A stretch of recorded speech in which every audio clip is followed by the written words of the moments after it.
Hello et bienvenue dans une nouvelle vidéo. Aujourd'hui, je vous propose un tag sur le make-up. Il s'agit du Consumer Tag, donc du tag du consommateur que j'ai trouvé sur la chaîne de Jessica Brown. Je vous mettrai le lien de sa vidéo dans la barre d'infos. C'est pas un tag récent, je crois que ça date de 2019 ou 2020. Et en fait, il s'agit simplement de 13 questions par rapport à nos habitudes de consommation de maquillage auxquelles je vais répondre maintenant. Les questions sont en anglais, je vais traduire au fur et à mesure. La première question est donc « How much do you spend on makeup a month, a year ?» Autrement dit, combien d'argent dépenses-tu en make-up par mois ou par an? C'est franchement impossible pour moi de répondre à cette question parce que chaque mois est très différent.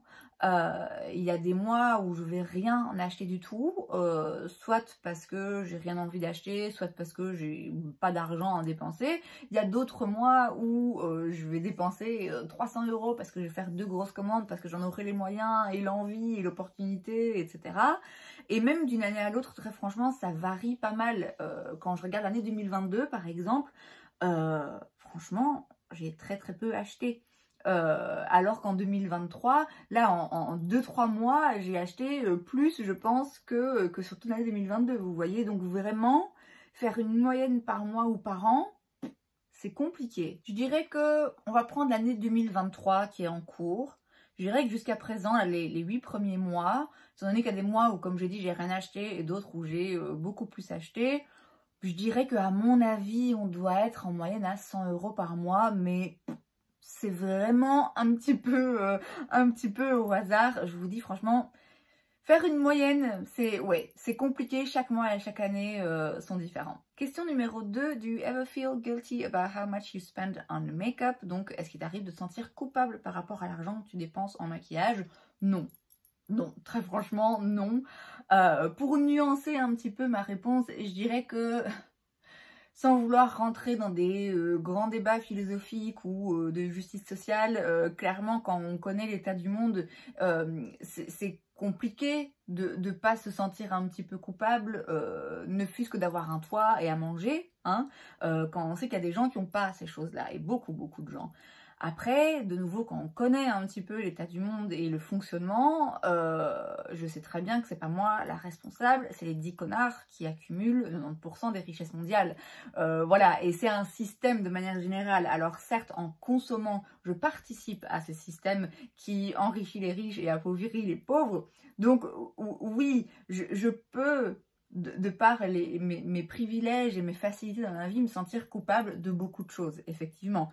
Maintenant, j'évite de rentrer dans ce genre de façon de penser parce que je trouve que ça mène aucune solution. Donc, sans, comme j'ai dit, rentrer dans des grands débats de société, est-ce que je me sens coupable d'acheter, de dépenser de l'argent dans du make-up? Non, très franchement, non. Je suis consciente du fait que j'ai beaucoup de chance, mais je sais aussi que j'ai fait des choix, en fait. Simplement, je peux acheter du make-up parce que j'ai choisi de vivre chez ma mère et de ne pas payer le loyer. Voilà, je me rends compte que c'est pas un choix qui est donné à tout le monde, qu'il y a des gens qui n'ont pas l'opportunité de vivre chez leurs parents et du coup, voilà, de pouvoir dépenser leur argent comme ils veulent sans payer un loyer, sans rembourser un emprunt ou quoi aux caisses, mais voilà. Donc certes, j'ai de la chance, j'ai des privilèges, mais après c'est aussi une question de choix et de priorité. Il y a des gens pour qui c'est une priorité absolue ou parfois même un besoin, j'entends bien, d'avoir une voiture pour pouvoir se déplacer où ils veulent quand ils veulent. Pour moi, c'est pas le cas et voilà, du coup, j'ai pas de voiture, je paye pas d'essence, je paye pas d'assurance.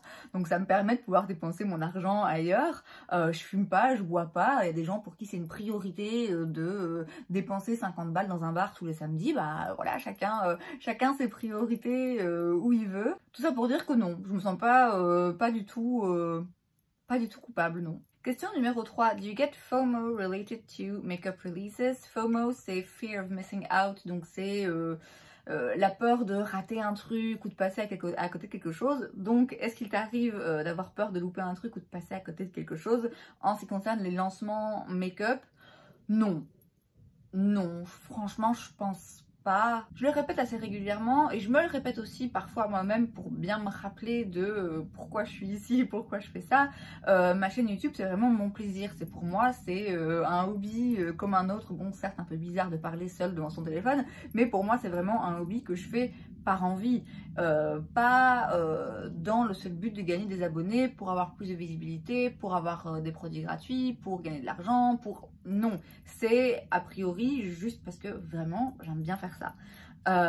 Donc j'ai pas l'ambition de faire des vidéos qui, juste parce que je sais qu'elles vont plaire, ou sur la dernière sortie en me disant, ben voilà, les gens sont curieux, ils vont vouloir voir telle ou telle palette, et donc du coup il faut vite que je sorte une vidéo sur ce produit parce qu'il vient de sortir.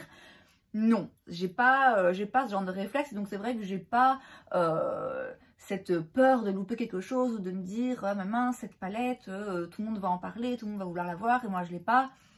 Non, j'ai pas trop ça. Question numéro 4. Do you purchase or keep items simply because they're limited edition? Donc achètes-tu ou gardes-tu des produits juste parce qu'ils sont en édition limitée? Acheter des produits juste parce qu'ils sont en édition limitée, ça non. Non. Alors après, s'il y a un produit qui m'intéresse et qui est en édition limitée et que je veux vraiment l'avoir, oui, clairement, je vais être sur le site au moment du lancement et je vais faire tout pour l'avoir. Mais acheter quelque chose juste parce que c'est une édition limitée et que je sais que je pourrai plus l'avoir après, non, non. Est-ce que je garde des choses uniquement parce qu'ils sont en édition limitée?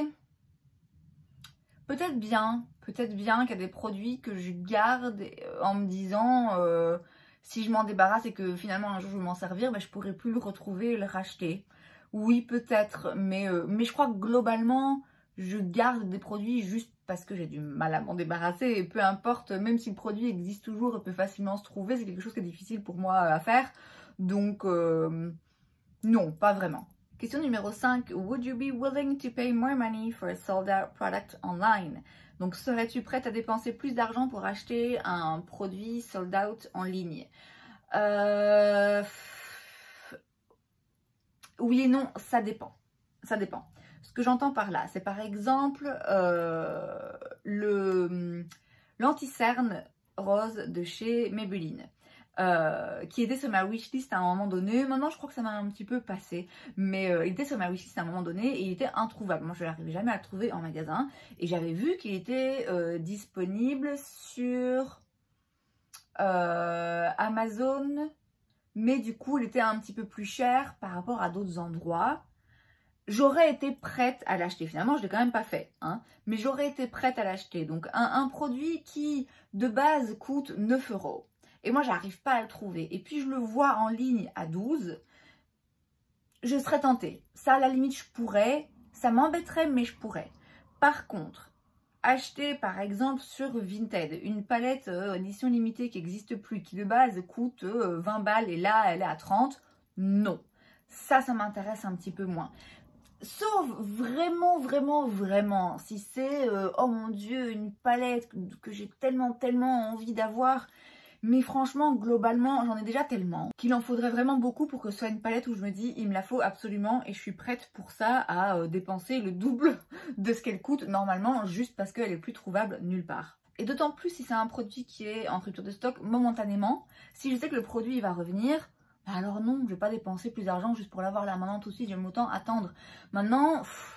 Ouais, effectivement, si c'est un produit qui n'existe plus, encore une fois, voilà, une palette par exemple qui est en édition limitée, qui n'existe plus, je la veux absolument et je peux la trouver en ligne un petit peu plus chère. Ouais, il en faudrait vraiment beaucoup, je pense. Globalement, non, je ne serais pas du genre à payer des produits plus chers en ligne parce qu'ils sont out of stock partout. Question numéro 6. Do you wish you could spend more or less? Donc, voudrais-tu pouvoir dépenser plus ou moins d'argent? Ben, franchement, pareil, hein, ça va dépendre des mois. Il y a des mois où, sans regretter ou sans me sentir coupable, des mois où je vais me dire ah, j'aurais dû dépenser moins d'argent dans du make-up parce qu'il y avait d'autres choses que j'avais envie de faire. Il y a d'autres mois où j'aurais eu envie de pouvoir dépenser plus, mais j'en avais pas la possibilité.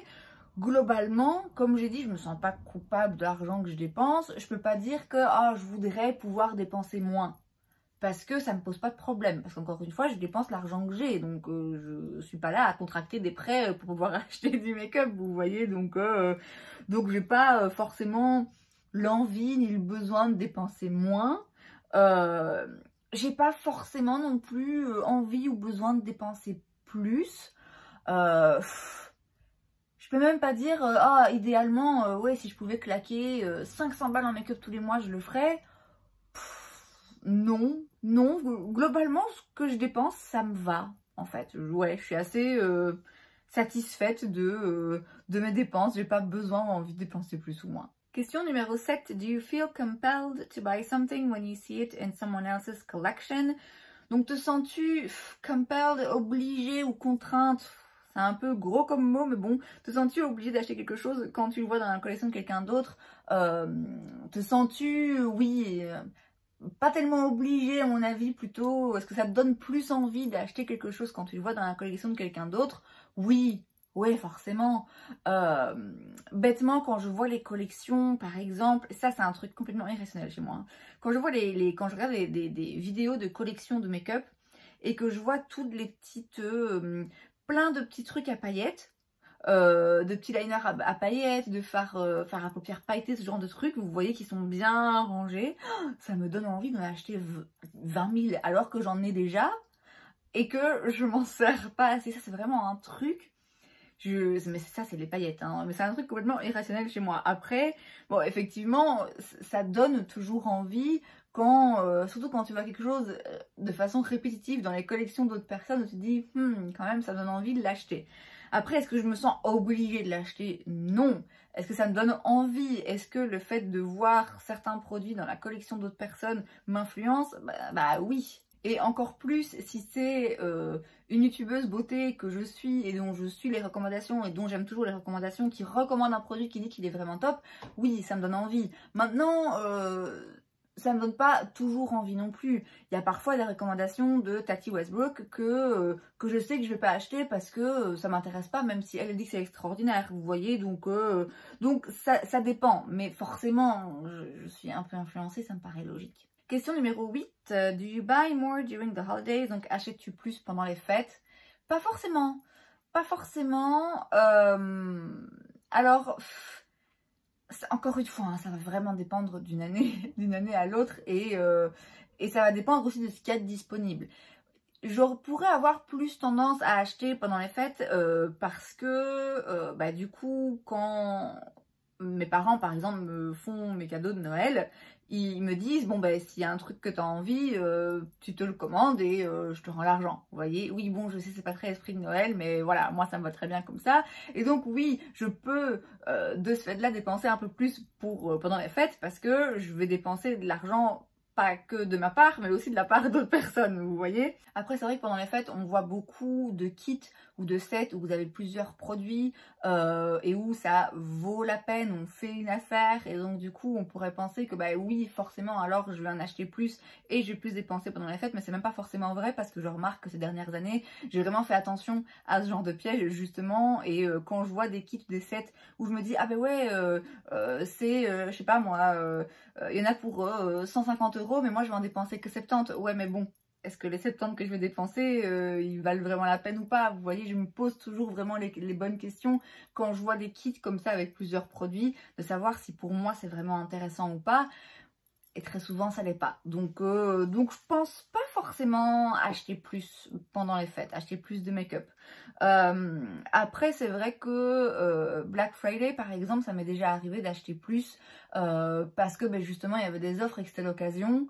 Mais ouais, ça dépend parce qu'il y a franchement des fois où au moment où c'est les fêtes et où il y a des offres et des chouettes sets, des chouettes kits, moi à ce moment-là j'ai pas d'argent dépensé, donc dans ce cas-là c'est tant pis quoi. Donc non, je dépense pas forcément plus. Question numéro 9. Have you ever hidden a makeup purchase from family or friends?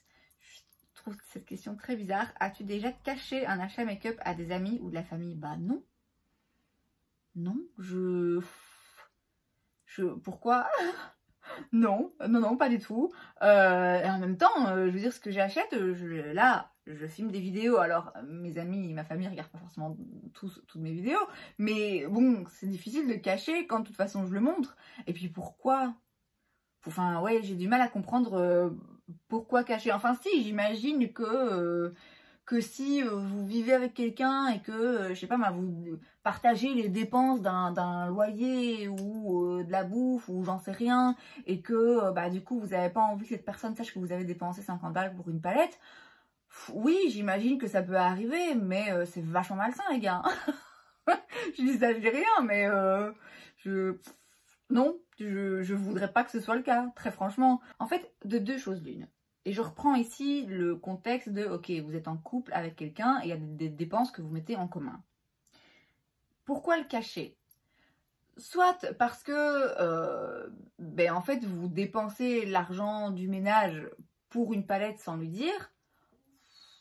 C'est quand même moyen. Soit, non, c'est votre argent, mais vous avez peur de ce que votre partenaire pourrait penser du fait que vous dépensez votre argent comme vous le voulez. C'est aussi un peu moyen, les gars. Enfin, je sais pas quel genre de relation vous avez, mais je trouve ça un peu chelou. Question numéro 10. Do you have more than 10 products in your collection that you have not used in over a month? Donc, as-tu plus de 10 produits dans ta collection que tu n'as pas utilisés depuis plus d'un mois? Oh, plus de 100, franchement. Ouais, hein, plus de 100, c'est sûr. Ouais, malheureusement, non, parce qu'en même temps, je sais très bien que je supporterais pas d'avoir juste 2-3 fonds de teint et 4-5 blushs, et alors que pour la plupart des gens c'est déjà trop, vous voyez. Mais non, moi j'aime la diversité. Alors est-ce que ça veut dire que j'ai des trucs dans mes tiroirs qui dorment et que j'ai pas touché depuis des mois, et qu'il y a beaucoup de choses que j'ai pas touché depuis des mois parce que en plus en ce moment là, ces derniers temps j'ai pas mal racheté. Voilà, oui, en effet, il y a beaucoup de produits qui sont dans ma collection là, et que là je regarde parce qu'il y a un tiroir ouvert à côté de moi.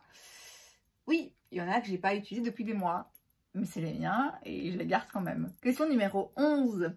Have you ever been pressured to purchase something you could not afford or did not need? Donc, as-tu déjà été forcé ou ressenti la pression d'acheter quelque chose que tu ne pouvais pas te permettre ou dont tu n'avais pas besoin?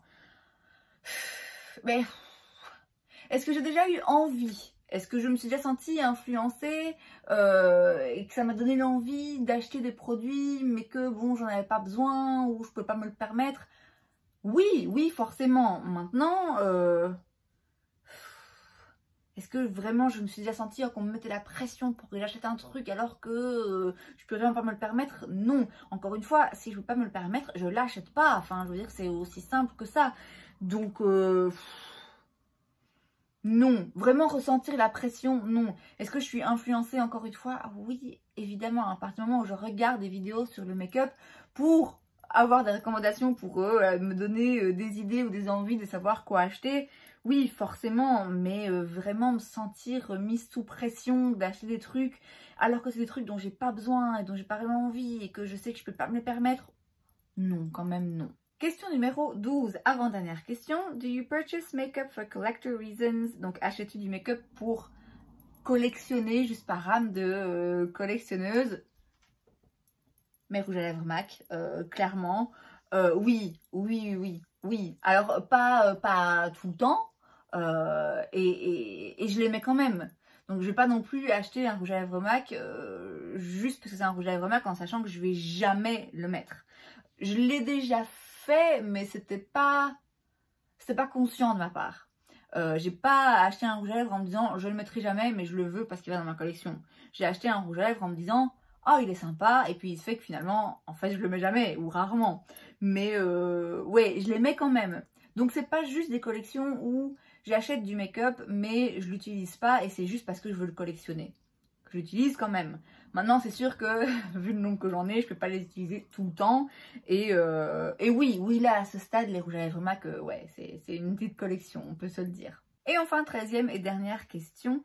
In your makeup journey, have you become less or more consumeristic? Donc, dans ton parcours avec le maquillage, es-tu devenu plus ou moins consumériste? La réponse est plus nuancée qu'on pourrait le croire. Je pense que là, comme ça, de prime abord, en regardant autour de moi la quantité de make-up, c'est facile de dire je suis plus consumériste qu'avant. Mais je pense pas que ce soit forcément le cas. le fait de prôner le consumérisme, d'avoir sans cesse envie d'acheter des nouvelles choses et d'accumuler des choses et d'avoir de nouveaux produits, c'est quelque chose qui en effet est toujours là. Est-ce que c'est plus là qu'avant? Peut-être. Je pense surtout que c'est pas quelque chose qui disparaîtra forcément chez moi. Alors après, je peux me tromper, hein, et je suis bien placée pour savoir qu'on peut absolument tout changer. Mais a priori, de par la passion que j'ai pour le make-up et l'envie d'avoir toujours des nouveaux trucs à tester, à essayer, et voilà, j'aime bien avoir des nouveautés, avoir différents produits. Je ne me vois pas un jour me satisfaire de j'achète un produit make-up quand j'ai un autre produit qui est vide. Vous voyez, ou même avoir une collection minimaliste où j'ai juste 2-3 blushs. Non, je ne me vois pas un jour consommer de cette façon-là. Donc, je serai toujours dans le consumérisme par rapport au maquillage parce que j'aurai toujours envie d'acheter de nouvelles choses. Cela étant dit, je pense que je suis une consommatrice un peu plus raisonnée, et je sais que ça peut paraître bizarre hein, quand on voit les derniers mois ce que j'ai acheté, mais quand même je pense que je suis une consommatrice un petit peu plus raisonnée, ne fût-ce que parce que j'ai conscience de ma consommation, j'ai conscience des schémas, j'ai conscience de ce que ça renvoie chez moi, vous voyez ce que je veux dire? Je suis pas dans un déni de non mais j'achète parce que ça me rend heureuse d'acheter. Vous voyez, j'ai dépassé ce stade-là et je sais très bien que si je devais ne pas acheter de make-up pendant 6 mois, il n'y a aucun problème, j'achèterais pas de make-up pendant 6 mois et ça me rendrait pas malheureuse. Et je pense aussi que j'ai appris, de par justement ma consommation outrancière parfois de maquillage, j'ai appris justement à consommer différemment parfois du maquillage et à consommer un petit peu mieux, à me poser des questions différemment. Je reprends l'exemple des kits et des sets où vous avez plusieurs produits et où du coup ça vaut le coup parce que vous dépensez moins d'argent et vous avez plus de trucs. J'ai par le passé fait des erreurs parfois en achetant des kits en me disant ah ben tiens je fais une affaire. Finalement pour me rendre compte que ouais concrètement en fait j'ai dépensé l'argent pour des trucs dont j'avais pas forcément envie. Ou maintenant grâce à ces erreurs et à l'expérience accumulée en tant que consommatrice, maintenant, quand je vois un kit avec 7 produits, je me pose la question, ok, parmi ces 7 produits, il y en a combien dont tu avais vraiment envie, en fait, avant d'acheter le produit? Donc, est-ce que j'achète toujours autant de make-up qu'avant? Oui, mais est-ce que je suis plus consciente de mes propres schémas par rapport à la consommation et des mécanismes qui nous donnent envie de consommer et des pièges qu'on peut nous tendre? Oui, je suis beaucoup plus consciente de tout ça. Un autre exemple, les ruptures de stock. Je sais très bien comment ça fonctionne et je sais très bien que les ruptures de stock, c'est pour créer de l'envie chez le consommateur. Et donc, il y a quand même des pièges, je trouve, dans lesquels maintenant j'évite de tomber. Donc, est-ce que je consomme toujours autant de maquillage? Oui. Est-ce que je suis plus consumériste? Je pense pas. Et je dirais que globalement, en consommant, en consommant beaucoup, j'ai appris beaucoup de choses. Et en étant aussi familiarisée avec le monde du make-up parce que c'est une vraie passion, j'apprends aussi beaucoup de choses sur les techniques de marketing qui me donnent envie d'acheter des produits. Et donc, comme je disais, j'arrive à éviter mieux certains pièges. Donc non, je pense pas être devenue plus consumériste, je pense pas être devenue moins non plus. Et c'est donc tout pour cette vidéo, j'espère que ça vous a plu. Si c'est le cas, n'hésitez pas à laisser un like, vous pouvez aussi vous abonner à ma chaîne parce que c'est gratuit donc pourquoi pas. Et moi je vous vois la prochaine fois. Bye!